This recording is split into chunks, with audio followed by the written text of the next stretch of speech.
Chapter 4 of the Biography of a Prairie Girl by Eleanor Gates.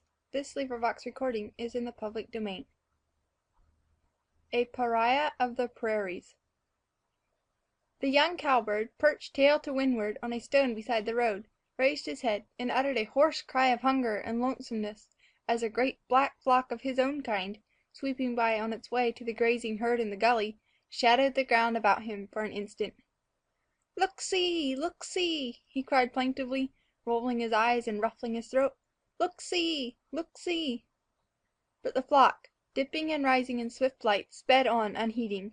The long summer day was drawing to a close over the prairie, and with early evening myriads of gnats and mosquitoes swarmed up from the sloughs to drink their fill on the flanks of the stamping cows. The insects offered a fat supper to the birds as they clung to the twitching hides of the cattle. So the flock was hastening to reach the gully before milking time.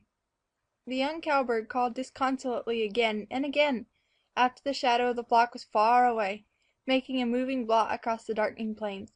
Then, discouraged, he tucked his head under his wing, clutched the stone more tightly with his claws, and rocked gently back and forth as the soft south breeze spread his tail, lifted his growing pinions, and blew his new feathers on end. He was a tramp and the descendant of a long line of tramps, all as black and hoarse and homeless as himself. A vagabond of the blackbird world, he had, like many an unfeathered exile, only sleep to make him forget his empty kraal, and only a wayside rock for his resting place. He had been an outcast from the beginning.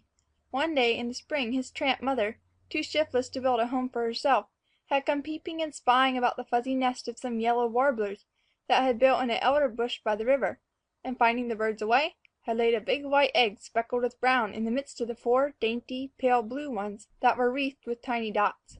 Then she had slipped away as quickly as possible, abandoning her own to the more tender mercies of the little canary pair. It was the warblers' first nesting, or they would have known, the moment they saw a large egg among their small ones, that they had been imposed upon, and would either have pushed the interloper out, or built a second story to their home and left the cowbird's egg in the basement. But they were young and inexperienced, so they only wondered a little at the size and color of their last lay, and let it remain. The weeks had passed. Then, one day, there had been a great chattering about the warm cup of milkweed fiber and thistledown in the elder bush, husky cheeping from the nest mingling with the joyous chirps of the mother bird, as she tilted and danced on its edge, or fluttered ecstatically above it, and from the end of the swaying twig close by had swelled the proud song of the male. The big egg had hatched.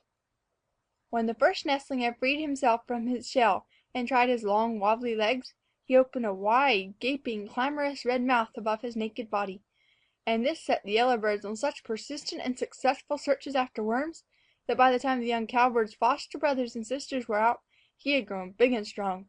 So the newer babies had been squeezed from the cozy center of their warm home to a place on its chilly rim. Affairs in the nest had soon come to a sad pass. The little warblers' weak voices and short necks were not able to win the reward of tidbits claimed by the young cowbird, who ruthlessly stood upon them as he snatched his food from the bills of the yellowbirds. One by one they sickened and died, and then were pushed out into the wet grass below. After that the young cowbird had been fed faster and more fondly than ever. One afternoon, when the warblers were away foraging for the nest, the cowbird, now well feathered, had tried his wings a little, and had flown to a clump of tall weeds not far off. Alighting safely, and emboldened by success, he had eluded a hungry snake that hunted him across the gopher knolls, and finally got on to the top of the hill. When twilight came, he found a perch on the pile of tumbleweed, far from the sheltering bushes by the river. So the warblers, coming home late with 2 long wrigglers for him, had found the nest empty. They had darted anxiously about for a while, then the male had settled upon a swinging elder bush to sing a mournful song to his mute, grief-stricken mate. Their last baby was gone. When the little girl came trudging along the road that evening on her way to the farmhouse, she sat down for a moment opposite the stone on which the cowbird was perched, and after examining a sand cut that was giving her some little trouble under her little toe, she suddenly caught sight of the dumpy black ball that was moving back and forth with every gust. She leaned forward on her knees to see what it was, and crept slowly toward him until she was within reach. Then, before he had time to take his head from under his wing, she put out one hand and seized him. He was terribly frightened and struggled to get free, pushing vigorously against her fingers with wings and claws. But she only tightened her grasp as he fought, and he was soon so closely held that he could not move. She forgot her sore toe in her happiness over catching him, and started homeward on the run. As she bounded along, he watched her with his small, scared eyes. On reaching the farmhouse, the little girl put him into a rough slat cage that hung in her room, and while he stretched his cramped legs and opened his crumpled wings, she hurried to the window, where she captured a handful of house flies. She placed them in front of him, and he retreated to the furthest corner of the cage to beat the bars in terror. But after she had hidden herself behind the headboard of the bed, he came forward and ate up the flies without stopping to take a breath between gulps. Then he snuggled down on a piece of her worn-out woolen dress and went to sleep again. Though the little girl was only 5½ years old, she had tried many times in her life, without success, to make the slat cage the home of some feathery pet. Snipes and plover, orioles and ovenbirds, bobolinks and meadowlarks, all had lived in it by turns for a few days. But the snipes and plover had gone into a decline, the orioles and ovenbirds had grown thin and unkempt, and the bobolinks and meadowlarks had eaten themselves to death. Sorrowful over so much misfortune, she longed to secure a hardy bird that would not only live in captivity, but would repay her loving care with songs. The young cowbird proved to be just what she had wanted. Every day he grew larger, plumper, and hungrier, and though he was not a songbird, his attempts at melody, made with much choking and wheezing and many wry faces, as if the countless flies he had followed were sticking in his throat, pleased her more than carols. Within a week after his capture he was so tame that he would sit on her shoulder as she walked about her room and peck at her teeth. She was certain that he was giving her so many loving kisses, but her big brothers unsympathetically explained that he thought she had some kernels of corn between her lips. It was not long before he was allowed the freedom of the sitting room a little while every afternoon, and the little girl always sat and watched him as he walked solemnly about it, taking long steps, calling happily in his husky voice, and pecking curiously at the bright rags in the crocheted rug. This freedom worked wonders with his plumage. His dark brown head fairly shone, his sable breast and back grew glossy, and his wings took on a faint, changing tints of purple and blue. His jet rudder, daily dressed to its iridescent tip by his ebony beak, was flicked jauntily as he strode about on his long black legs. On all this, alert, engaging beauty won the friendship of the farmhouse, including even that of the little girl's big brothers, who advised her to clip his wings if she wanted to keep him, for when he had once reached full size, they said, he would fly away to join the cowbird colonies up the river. But the little girl would never consent to use any scissors. Throughout the remainder of the summer he went everywhere with her, perching on her shoulder when she drove the cattle to the meadows, riding with her on the pinto if she were sent on an errand, or walking beside her in the farmyard. He never flew far from her, and could always be coaxed back if she whistled and showed her teeth. They spent many an afternoon together on the prairie while the little girl herded, and when the cows were headed away from the wheat and were grazing quietly, he would leave her and fly to the back of Liney, the mule, where he would walk up and down on the broad, white mark that ran from her horns to her tail, and catch insects.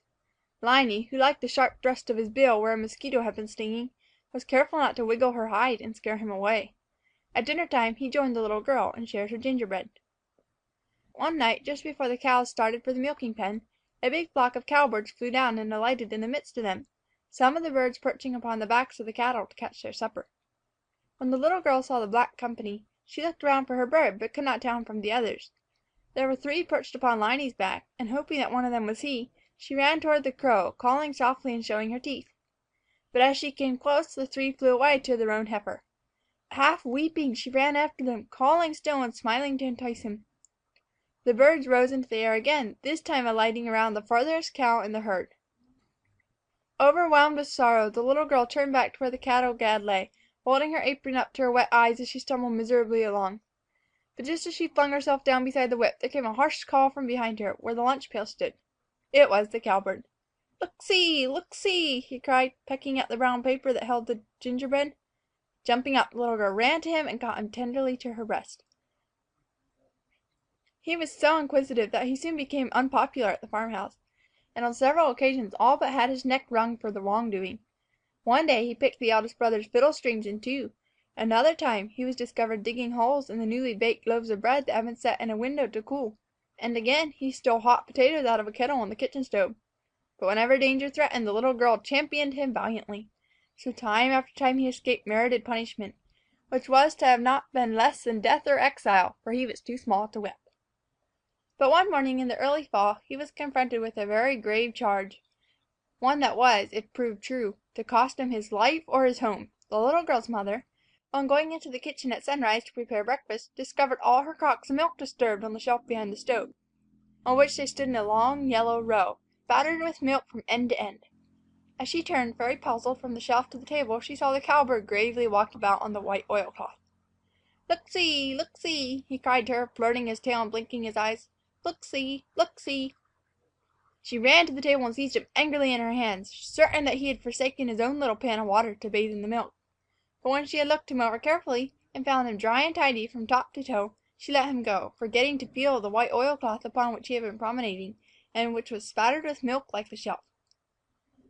Before the contents of the crocks were thrown out that morning, the little girl's mother called all the big brothers in to view the mess, and by the time breakfast was over, the cowbird had been passed around, for everyone wanted to see if milk could be found on him.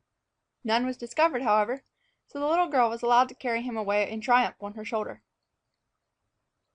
For 2 or 3 mornings after that the milk was not visited by the marauder. Then for several days in succession it was splashed about on the shelf, stove, and floor, and the little girl's mother was more puzzled than ever. The cowbird was no longer under suspicion, for the big brothers had not been able to fasten the guilt upon him, since his feathers were always as sleek and shining as the coat of a curried horse.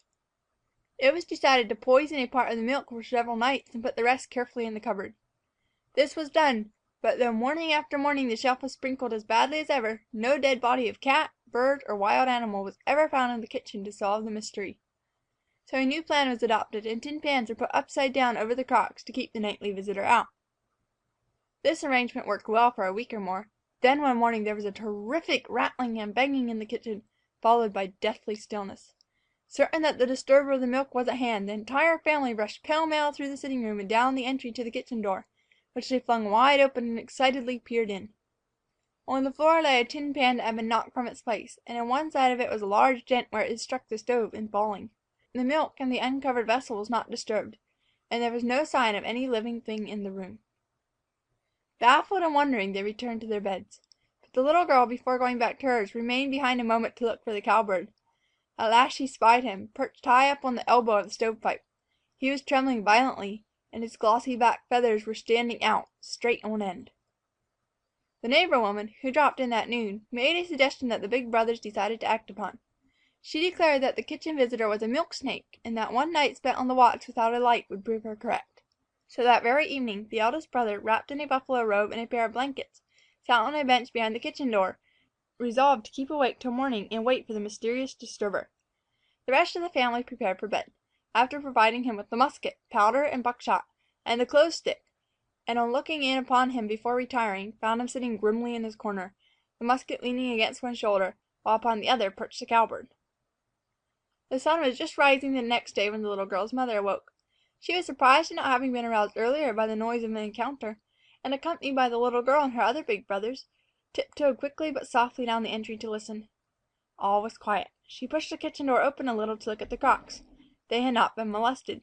Then she put her head in. As she did so, the husky cry of the cowbird came from the bench behind the door. "Look-see! Look-see!" he called, as he walked up and down the eldest brother from head to foot. "Look-see! Look-see!" And the family, entering, beheld the eldest brother stretched upon the bench, fast asleep. He was so provoked at having been found napping that, when he heard their laughter and awoke, he grabbed the cowbird and threw him across the kitchen. The cowbird lighted upon his feet unhurt and started boldly back again. But the little girl was so frightened over his bad treatment, and running to him, took him up tenderly, and carried him to her room. He was put in the slat cage for the rest of the day, and for several weeks after that he slept in it every night. It was now autumn. The husked corn filled the cribs to bursting, the wheat lay in yellow heaps on the granary floor, and the hay, stacked high, stood along the north side of the low, sod barn in a sheltering crescent. There was little left to do on the farm before the winter set in, and the cold mornings found the family astir very late. So one raw day, when the fields and prairie without lay white with a covering of thick frost, it was after sun-up before the little girl's mother entered the kitchen. It had been so long since milk had been disturbed that she neglected for a week or more to cover the crocks, and did not even give the shelf a glance as she hurriedly lighted a twist of hay. But as she stooped to poke it into the stove, a quavering, plaintive, raspy voice above her made her start back and stare upward. There on the edge stood the cowbird, his head drooping and his wings half spread, but he was no longer black. From his crown to his legs he was covered with a coating of frozen milk that, hiding his glossy plumage, turned him into a woefully bedraggled white bird, while from the ends of his once glistening tail feathers hung little icicles that formed an icy fringe. Look see, look see," he mourned, closing his eyes and lifting one stiff leg from the perch. "Look see, look see." A moment later, hearing the sound of loud laughter in the kitchen, the little girl got out of bed and ran to find out what was the matter. But when she caught sight of the cowbird on the shelf before the row of big brothers, she did not join in the merriment. Instead, she turned very white and crept back to bed again without a word, taking the cowbird with her, cuddled under her arm. When the sun stood over the farmhouse and the frost was gone from the plains, the little girl climbed upon her pony's back, and, with the cowbird perched on her shoulder, started northward up the river. Her face was whiter than it had been that morning, and she had no happy chatter with which to answer him as he chirruped to her gayly and leaned forward from time to time to peck at her teeth. Her ears were still ringing with her big brother's laughter, and with the pitiless command that had driven the cowbird forth to the prairies again, a wing-clipped tramp and an outcast. Straight on she rode to the river meadows where the cowbird colonies lived. Once there, she got down carefully from her horse, and after placing her pet gently upon a stone, took from her pockets a crust, part of a shriveled apple, a chunk of gingerbread, and a cold boiled potato. These she placed in front of him on the ground. Then she took him up, parted her lips to let him peck her teeth once more, held him against her breast for a long, bitterly sad moment, and mounting, rode away. When she was only a rod or so from him, the cowbird started to follow. But his maimed wings would not obey, and he fell back to the ground again and again. Then he walked a few steps after the retreating pony, and finding that the little girl was getting further and further away every moment, hopped upon a big rock beside the road, and called after her pleadingly. "Look see, look see," he cried, rolling his eyes and swelling his shining throat. "Look see, look see." But the little girl rode straight on, and never looked back to see. End of A Pariah of the Prairies.